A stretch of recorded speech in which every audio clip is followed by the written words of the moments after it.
যে 2025টা আমার খুব ঘাঁটা মার্কা চলছে একদম, মানে বছরের শুরু থেকে। তো সেটার একটা এক্সাম্পল দিই। মা দাঁড়িয়ে আছে, এখনো গাড়ি পায়নি। পাওনি? দেখো এই রোদটা যে কি ভালো। সকাল সকালে একটা ব্লান্ডার হয়েছে, সেটা কি? সেটা হচ্ছে এই দেখো, দাঁড়াও দেখাচ্ছি।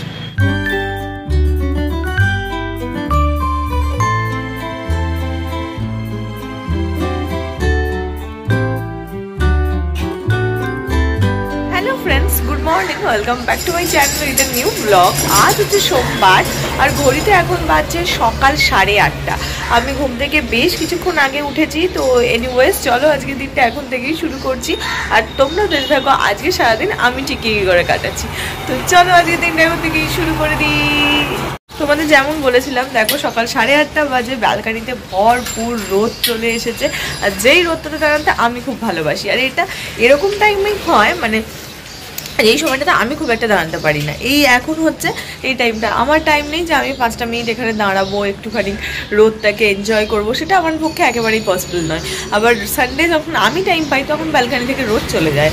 তো কালকে তোমাদেরকে দেখালাম, মানে এটা হয়ে থাকে আমার সাথে। আমি যেগুলো যেগুলো পছন্দ করি সেগুলো এমন অর্ডার টাইমে হয় যে সেগুলোকে আমি ঠিক এনজয় করেই উঠতে পারি না। তো ঠিক এইটাও তাই, শীতকালের এই রোদ পোহানোটা আমি খুব মিস করি এখন এই ফ্ল্যাটে। কিন্তু এখানে এমন টাইমটাতে আসে রোদ, যে টাইমটাতে আর ওই আর কি এনার্জি পাই না। আবার ছাদে যেতে হবে, আবার ইয়ে করতে হবে, ওইটারও আবার এনার্জিটা হয়ে ওঠে না। তো সব মিলিয়ে শীতের রোদ পোহানোটা এই বছর আমার সাথে ঠিক গেলই না, মানে হলোই না। সকালের ফার্স্ট রোদ পেয়ে এদের বেশ চনমনে আর ফ্রেশ লাগছে। এরা কতটা ফ্রেশ আর চনমনে আছে জাস্ট দেখো। এই সকালের প্রথম রোদটা আই থিঙ্ক প্রত্যেকটা গাছপালার জন্য খুব ভালো। যদিও আমার এখানে যত কটা দেখছো সব কটাই ইনডোর প্ল্যান্ট, তবু এদের বলেছে কি বেশ বলো ওটার নাম, ইনডিরেক্ট সানলাইট, মানে ব্রাইট ইনডিরেক্ট সানলাইটের প্রয়োজন। কিন্তু সকালের এই টাইমটাতে হালকা একটু ডিরেক্ট সানলাইটই আসে। যদিও ডিরেক্ট তো সূর্যের রোদ পড়ছে না, ইনডিরেক্টই পড়ছে, মানে সেই কারণে এদের জন্য খুব, আমি আর সরাইও না, একটুখানি টাইম এরা বেশ ভালোই থাকে। এদিকে সকাল সকালে একটা ব্লান্ডার হয়েছে, সেটা কি? সেটা হচ্ছে এই দেখো, দাঁড়াও দেখাচ্ছি। এই দেখতে পাচ্ছ, বুঝতে পারছো না? এই দেখো কি, আমার ডান হাতের কেড়ে আঙুলের নখটা এমন জোরে একটা গুঁতো খেলাম, টাকাস করে উঠে চলে এলো। এখন কি হবে বলো তো? কিছুই হবে না, বাকি দাঁড়ো দেখাই। এই অবস্থা, টাকাস করে এটা উঠে চলে এলো। এখন কী হবে বলো তো? কিছুই না, তোমার আমাকে আর বাকি নখ কটাকে আবার রিমুভ করতে হবে।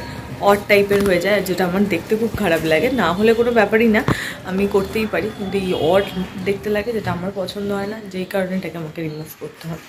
হয় এখন করবো, না হলে এইভাবেই অফিস চলে যাবো, রাতে ফিরে করব। দুটোর মধ্যে একটা কিছু করতে হবে, দেখি হয় এখন, না হলে রাত কিছু একটা তো করতে হবেই। আর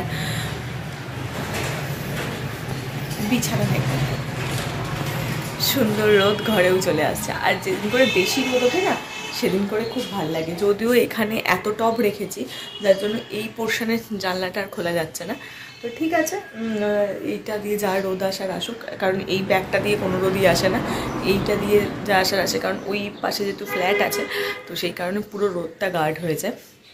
আর এইটা যেহেতু আমাদের তোমার পূর্ব দিক, তো এই দিকটা দিয়ে এই জন্য এত সুন্দর ভরপুর রোদ আসে। আমি তোমাদের সেদিনকে বলছিলাম যে 2025টা আমার খুব ঘাঁটা মার্কা চলছে একদম, মানে বছরের শুরু থেকে। তো সেটার একটা এক্সাম্পল দিই। আমি তো দেখলে সেদিনকে তোমার হেডফোনটা কিনেছিলাম, চার্জিং পোর্ট খারাপ, চার্জ আসছে না, হচ্ছে না। তো যাই হোক, আমি রিফান্ড করি ওটাকে, কারণ রিপ্লেস বললাম সামনের নিয়ারেস্ট ইয়ে থেকে করতে বলেছে, সার্ভিসিং সেন্টার থেকে। আর আমার ভাই এখন সার্ভিসিং সেন্টার মতন খোঁজার দম নেই, তাই আমি রিফান্ড করেছি।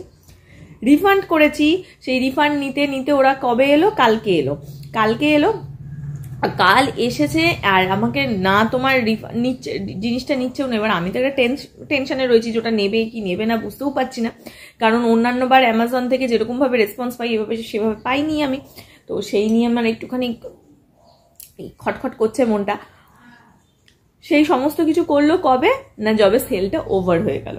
আর সেল নেই। আজকে সকালবেলা আমি উঠলাম, ঘুম থেকে উঠে আমি দেখলাম, দেখি যেটা আমি 1500 টাকা দিয়ে কিনেছিলাম সেটা এখন 1800 না 1900 টাকা হয়ে গেছে। এমনি ভাই অন্যান্য ইয়ারফোনগুলো মানে ইয়ারপডগুলো তোমার 700, 800, 900, তবু আমার ওটা দেখে এত পছন্দ হয়েছিল, তাই জন্য আমি 1500 টাকা ইনভেস্ট করেছিলাম ওটার জন্য। এখন সেটা চচ্চড়িয়ে দাম বেড়ে গেছে 1800 টাকা। মানে এটার কোনো দরকার ছিল?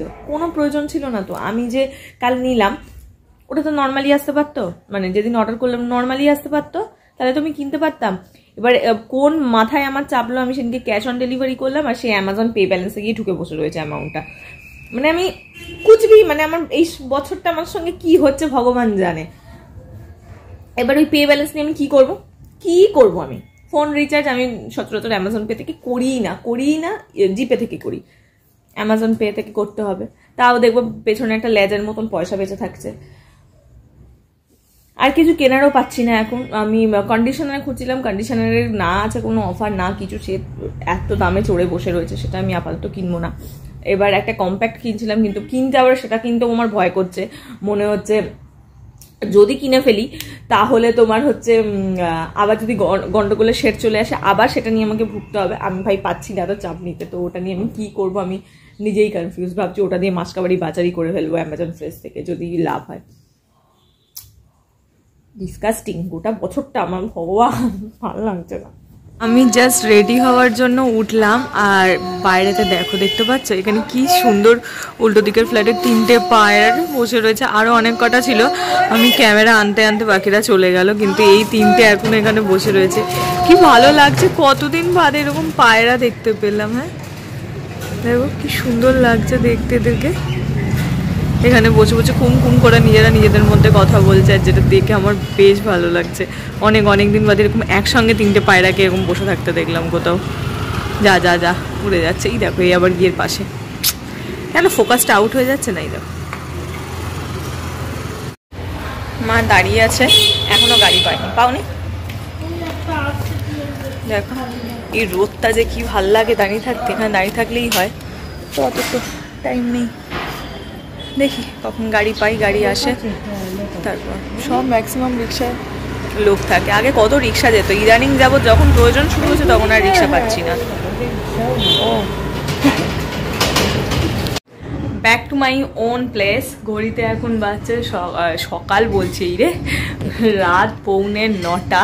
ঘরে এসেছি তো অনেকক্ষণই, কিন্তু এসে মানে আজকে হঠাৎ করে আমি কেন জানি না আমার ওই এনার্জিটা একটু নেমে গেছে। মানে কিছু নাই, কিন্তু মানে শরীর খারাপ আছে বা অন্য কিছু, কোনো কিছুই নয়, মানে জানি না হঠাৎ করে শরীরটা একটু ডাউন, মানে শরীর না মানে মন মেজাজটা একটু ডাউন আছে। কিসের জন্য তাও বলতে পারবো না বাবা, থেকে আমার এসব হয়ে থাকে গো। কেন হয়, কিসের জন্য হয় নিজেই বুঝতে পারি না। মুডি টাইপের মানুষজনদের এটা খুব প্রবলেম ফেস করি আমি। তো সেই হলো কথা। এসে ভালো লাগছিল না, চুপচাপ ফ্রেশ হয়ে বসেই ছিলাম। এবার হচ্ছে প্রচণ্ড খিদা পাচ্ছে, খেতে তো কিছু হবে, কি খাবো। তো অনেক দিন বাদে আমি আবার আমার পুরনো রুটিন, পুরনো ফর্মুলায় ফিরেছি। সেটা হচ্ছে খাওয়ার আগে 1 কাপ জল খাওয়া, যেটা মাঝখানের 1 মাস যাবত আমি করছিলাম না, পাক্কা 1 মাস।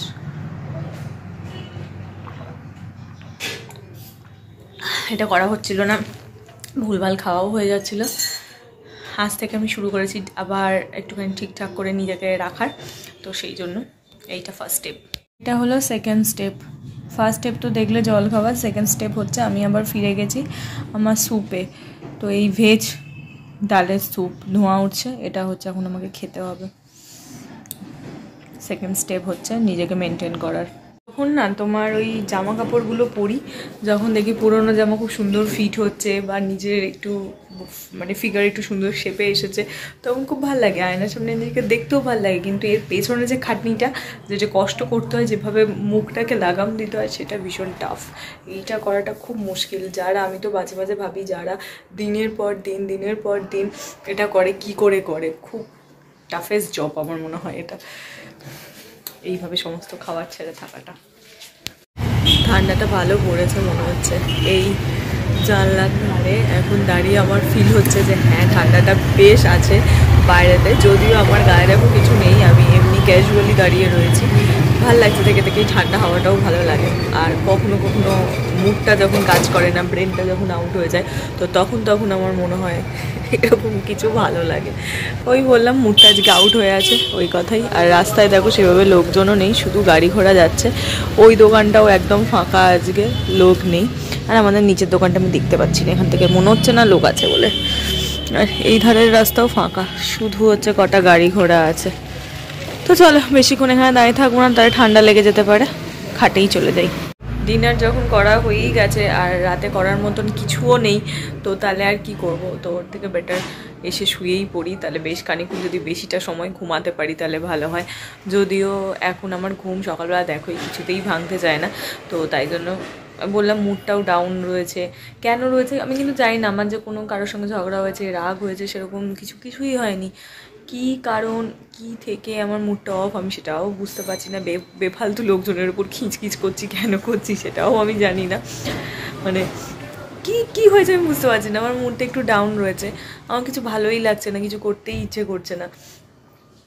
ব্যাস একদম নর্মাল, এবার শুয়ে পড়বো আর ফোনও হয়তো আজকে খুব একটা ঘাঁটবো না, গান চালিয়ে শুয়ে পড়বো। এটাই হচ্ছে আমার মনে হয় বেস্ট ভালো অপশান হবে। তো চলো ভিডিওটাও আর বেশি বড় করবো না, কারণ করার মতন আর কিছুই নেই জানোই। তো তোমাদের সঙ্গে দেখা হচ্ছে কালকে সকাল সকাল একটা নতুন ভিডিওতে। এই ভিডিওতে যদি কিছু ভালো লাগে প্লিজ লাইক করো, শেয়ার করো আর সাবস্ক্রাইব করো আমার চ্যানেলটা। তো চলো টাটা বাই বাই, দেখা হচ্ছে কাল সকালে একটা নতুন ভিডিও।